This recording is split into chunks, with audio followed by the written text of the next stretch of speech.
તો આજનો આપણો ટોપિક છે પ્રી એક્લેમ્પ્સિયા. તો પહેલા સમજીએ પ્રી એક્લેમ્પ્સિયા શું હોય છે. મીન્સ કે આ એક હાઇપર ટેન્શન પ્રેગ્નન્સીના અંદર જે હોય છે એના અંદરનું ક્લાસિફિકેશન એક ટાઈપ છે, સબ ટાઈપ છે. તો અહીંયા સમજીએ પ્રી એક્લેમ્પ્સિયા શું છે. તો pre eclampsia is a specific multi system disorder છે occurring after 10 week of gestation. Means કે શું આના અંદર કે આ કેવું pregnancy specific multi system disorder છે. ક્યારે અકર થાય છે 10 વીક ઓફ જેસ્ટેશનના આફ્ટર. એના પછી એના અંદર કઈ કઈ વસ્તુ દેખવા મળે છે. બીપી હોય છે જે તમારું કેટલું હોય છે 140 to 90 mm જેથી એથી વધારે હોઈ શકે છે. અને પ્રોટીન દેખવા મળે છે કેટલું દેખાય છે તો 300 માઇક્રોગ્રામ થી 24 અવર્સના અંદર તમને દેખવા મળે છે. એના અંદર એન્ડ ઓર્ગન ડિસ્ફંક્શન પણ તમને દેખવા મળે છે. અને આનાથી જો સિવિયર કન્ડિશન થાય તો બીપીના અંદર પણ વધારે દેખવા મળે છે. ક્લાસિફિકેશનમાં શું છે તો મેન વસ્તુ તો બે ક્લાસિફિકેશન છે. એના અંદર જે ફર્સ્ટ શું છે વિધાઉટ સિવિયર ફીચર અને એના અંદર શું છે વિથ સિવિયર ફીચર. મીન્સ કે બે ક્લાસિફિકેશન આપણે પાડ્યા છે, એક સિવિયર છે અને એક નોન સિવિયર છે. તો અહીંયા પહેલા સમજીએ કે વિધાઉટ સિવિયર ફીચર્સના અંદર શું છે. તો આના અંદર જે બીપી હોય છે કેટલું હોય છે 140 to 160 હોય છે. એ રેન્જ આપેલી છે મેં આના અંદર જેના સિસ્ટોડાયલિક છે. એના પછી તમે જોઈ લો કે પ્રોટીન પ્રેઝન્ટ હોય છે. એના પછી તો ઓર્ગન ડિસ્ફંક્શન આપણને દેખવા મળે છે. અને પછી અહીંયા pre eclampsia with severe feature. Means આના અંદર જે સિમ્ટમ હોય છે કેવા હોય છે સિવિયર હોય છે. તો આના અંદર બીપી છે 160 થી વધી જાય છે.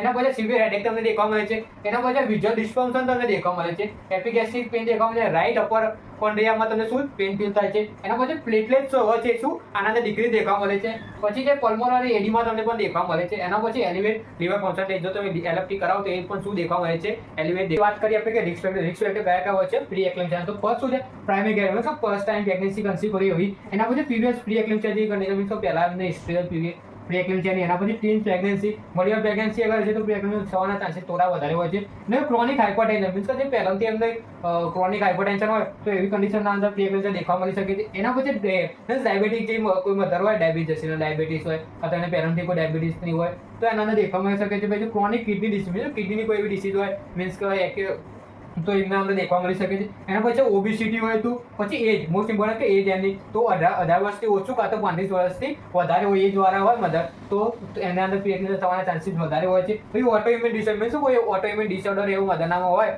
પ્રેગ્નન્સી દરમિયાન તો એમને પ્રી એક્લેમ્પ્સિયા થવાના ચાન્સીસ વધારે હોય છે. ક્લિનિકલ ફીચરની વાત કરીએ તો કયા કયા સાઇન સિમ્ટમ તમને દેખવા મળશે. તો ફર્સ્ટ છે હાઇપરટેન્શન, પ્રોટીનુરિયા દેખવા મળે છે. એમાં ફેશિયલ ને હેડના અંદર શું એડીમાં દેખવા મળે છે. એના પછી સિવિયર હેડેક પણ એમના દેખવા મળે છે. પછી બ્લડ વિઝન, પછી હાઇપર ફ્લેક્શન એન્ડ ઓલિગોરિયા દેખવા મળે છે. પછી એપિગેસ્ટ્રિકના અંદર પેન દેખવા અને એના અંદર શું વેટ ગેઇન ઊંચે હોય છે એ શું વધી જાય છે. ઇન્વેસ્ટિગેશન તો ઇન્વેસ્ટિગેશન કઈ રીતે આપણે પ્રી એક્લેમ્પ્સિયા કરી શકીએ. તો ફર્સ્ટ શું છે મેટરના અંદર કઈ રીતે કરીએ છીએ. તો મેટરના અંદર પહેલા શું કરીએ સીબીસી કરાવીશું. કેમ કે આપણે જોઈએ તો એમાં આગળ સિમ્ટમમાં કે પ્લેટલેટ કાઉન્ટ જે હોય છે શું ડિક્રીઝ થતા હોય છે. એના પછી જે એલએફટી કરાવવાનું છે. એના પછી જે આરએફટી નું મીન્સ લીવર ફંક્શન ટેસ્ટ કરાવશું. એના પછી જે આરએફટી કરાવશું મીન્સ કેરેટિન લીવર પણ આપણે જોયું હતું કે ડિક્રીઝ થતું હતું તો એના માટે કઈ યુરિન પ્રોટીન ચેક કરીશું. મીન્સ યુરિન પ્રોટીન આપણે ચેક કરવાનું કારણ કે આપણે જે સિમ્ટમમાં મેન સિમ્ટમમાં શું હતું પ્રોટીન દેખવા મળતું હતું. એના પછી સીરમ યુરિક એસિડ પણ ચેક કરવાનું છે. એના પછી કોગ્યુલેશન પ્રોફાઇલ પણ ચેક કરવાનું છે. મીન્સ કે ઇફ સિવિયર વધારે કેસ સિવિયર થતું હોય તો આપણે આ વસ્તુ ચેક કરતા હોય છે. એના પછી ફીટલ માટે કઈ કઈ વસ્તુ છે તો ફીટલ માટે મોસ્ટ ઇમ્પોર્ટન્ટ કે શું કરાવશું એનએસટી કરાવશું. એનએસટીમાં શું છે નોન સ્ટ્રેસ ટેસ્ટ કરાવવામાં આવે છે.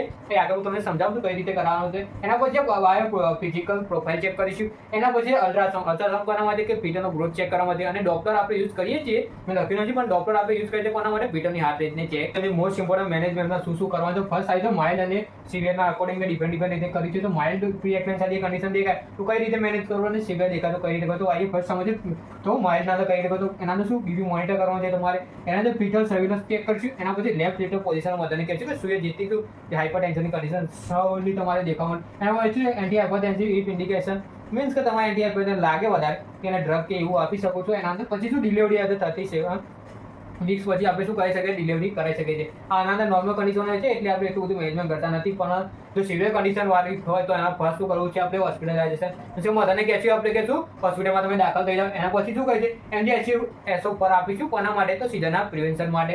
એના પછી આઈવી કઈ ડ્રગ એન્ટી હાઇપરટેન્સિવ ડ્રગ આપવાની છે તો લેબેટાલોલ આપવાની છે. અને ઓરલમાં કઈ આપવાની છે તો નેફિડિફિન આપવાની છે. આ મોસ્ટ ઇમ્પોર્ટન્ટ ક્વેશ્ચન એમસીક્યુમાં પૂછતો હોય છે. એના પછી સ્ટિક ફ્લુઇડ બેલેન્સ તમારે ચેક કરવાનું હોય છે. તો કારણ કે હું આગળ તમને સમજાવ્યું એમજીએસઓની ટોક્સિસિટી કે એવું કંઈ ના થાય એના માટેનું હોય છે. એના પછી કન્ટિન્યુ ફીટલ મોનિટર કરવાનું છે તમારે. એના પછી ડિલિવર આફ્ટર સ્ટેબિલાઇઝેશન જો તમને લાગે વધારે કન્ડિશન એવી સિવિયર થાય તો આપણે ઇમિડિયેટલી ડિલિવરી એમજીએસઓ ટોક્સિસિટી થઈ જાય તો શું સાઇન હોય છે ને કઈ રીતે એને મેનેજ કરતો. ફર્સ્ટ એના સાઇનમાં તમને દેખવા મળે છે loss of deep tendon reflex દેખવા મળે છે. એના પછી રેસ્પિરેટરી છે એ શું એમાં દેખવા મળે છે ડિક્રીઝ થતું દેખવાનું. કેટલું ડિક્રીઝ થાય છે તો 12 પછી મિનિટ દેખાવા છે, એના પછી જે યુરિન આઉટપુટ હોય છે એ પણ શું ડિક્રીઝ દેખાવા છે, કેટલો દેખાવા છે તો 30 ml પર અવર્સથી તમને ઓછો દેખાવા છે. એના પછી કાર્ડિયક અરેસ્ટ આવવાના ચાન્સીસ વધારે હોય છે. આના તો લેસ સિમ્ટમ છે, તો તમે MgSO1 ની ટોક્સિસિટી જો અકોર્ડિંગ ટાઈમ તમે મેનેજ ના કરો તો એ આગળ જઈને કયામાં ભરે છે, કાર્ડિયક અરેસ્ટના અંદર ભરાઈ જશે. હવે વાત કરીએ મેનેજમેન્ટ કઈ રીતે કરવાનું, તો ફર્સ્ટ મેનેજમેન્ટ કઈ રીતે કરશું તો 10 ml ઓફ ધ 20% કેલ્શિયમ ગ્લુકોનેટ આપણે આપીએ